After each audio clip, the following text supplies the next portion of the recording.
So first question I have for you, what do you anticipate is going to be the area of the biggest tech disruption over the course of the next 2 years or so? I think taking smartphones as a category, I think that's the great unknown. We're seeing so much, and I could make the case where we're seeing way too much. It's just impossible that everyone survives whatever the next few years look like. So just to rattle off some of the leaders and or most interesting players, you know, you've got Apple and its platform. You've got Google doing what it's trying to do with Android. You've got RIM. You know, arguably that's the big three, and I still haven't mentioned Nokia or Palm or Microsoft, and the list really just goes on and on and on. So I don't pretend to be able to say which among the big three or the big six or the big 12 is going to win, but what I am confident in saying is that not all X can win. There's going to have to be some winners there. Now, by the way, I don't think it'll be one winner by any stretch of the imagination. We're talking about, you know, telephones. So I think there's room for more than one winner. It's also worth pointing out that I think you have to be pretty presumptuous to say what it is exactly that we're talking about. So 5 years ago there were cell phones and there were landlines. There were PDAs that were sort of connected. Maybe 10 years ago, let's say. Now we have smartphones, we have cell phones, we have landline phones, we have desktop computers, we have tablet computers, and they all are related to each other, and it's one of these great frontier moments in the technology industry. It won't be like that. Let's say, you said 2 years, I'd say 5 years down the line, it won't be like that. Right, yeah, consolidation is sort of inevitable in that space, I'd imagine. Not just consolidation, but you know, evolution of the space, and that will be the disruption. So again, it wasn't that long ago that the iPad didn't exist, and it seems like it's been an interminable amount of time that the iPad has existed and that the competition hasn't answered. Well, the competition will answer, and all of a sudden we have this tweener category of computer/smartphone. And my point is, I certainly don't have a clue 2 years from now, 5 years from now, what that market will look like. I'm highly confident not only will there be consolidation, but that the market will look different. Sure. So there are a number of tech companies right now that are suffering from bad press.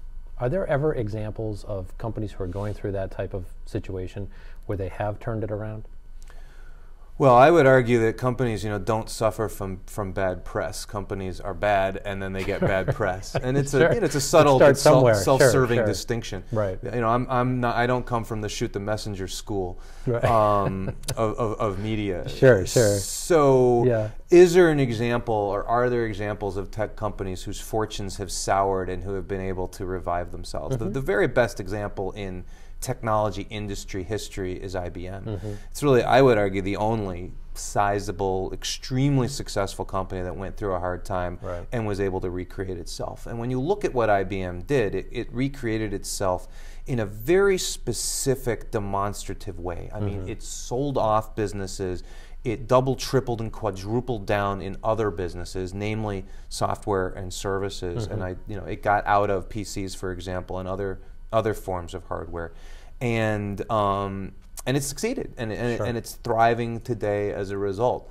I could rattle off 10 other companies that didn't succeed in doing what IBM did, and the classic example of this was this whole host of enterprise software companies that were, you know, multi-billion-dollar revenue companies.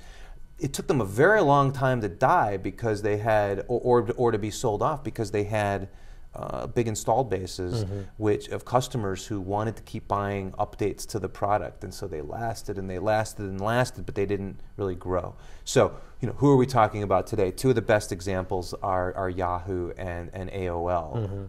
Not coincidentally, there's talk about the two of them merging. Right.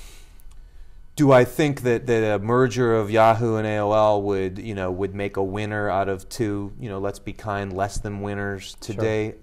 I don't. But if they were to succeed, they would have to find some reason to succeed. They would have to be able to do something that leveraged their strengths that the competition hasn't been able to leverage. And, you know, IBM did that. They had they had a presence throughout the world, and they said, what can that presence do for us?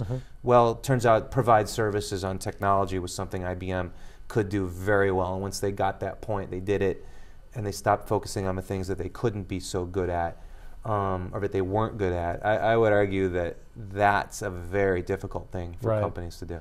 And Yahoo and AOL are both going on the content side. And is there a real strength there? Is there a real differentiation that can happen through mass content? Yahoo always has been strong in content. It's where they started. It's where they thrived. I think the Yahoo success/failure story has always been relative for a very long time. It was relative to Google's success in search and the opportunity that Yahoo missed in search. So can Yahoo be an important content player? Yeah, I think so. Then you get into a question of, are they sized correctly?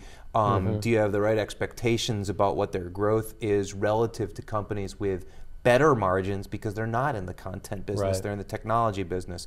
It's almost a definitional problem, I think, with Yahoo. So yeah, I think Yahoo can be and is a successful content company. Right. But every company has to be sized right. Again, this is what IBM went through. It got sized right. It's not the biggest technology company anymore by revenue, but it's extremely profitable.